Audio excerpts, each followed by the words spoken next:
Valle Nevado's steepest consistently maintained trails are marked with the Black Diamond rating. However, this overall offering is limited.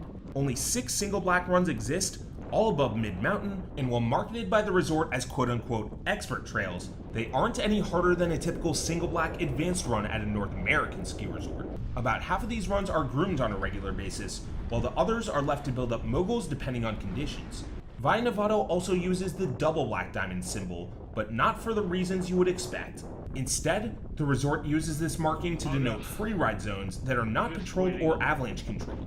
Some of these areas require hiking or traversing to reach, but even then, the terrain is relatively tame compared to the more challenging areas found at neighboring La Parva or on El Colorado's backside. Even the hike-to double black freeride zones rarely feel intimidating by North American standards.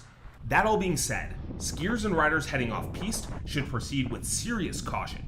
While a few freeride areas immediately adjacent to marked trails may receive occasional patrol oversight, the vast majority of off-piste terrain at Valle Nevado is neither maintained nor mitigated for avalanche risk. Snow coverage can also be quite thin, with exposed rocks, also known as sharks, lurking just beneath the surface, especially in dry spells. Finally, the canyons to the east of Valle Nevado are rather remote and treacherous, with no roads out, extremely avalanche-prone terrain, and a canyon depth of at least 2,000 feet below the ski resort base village.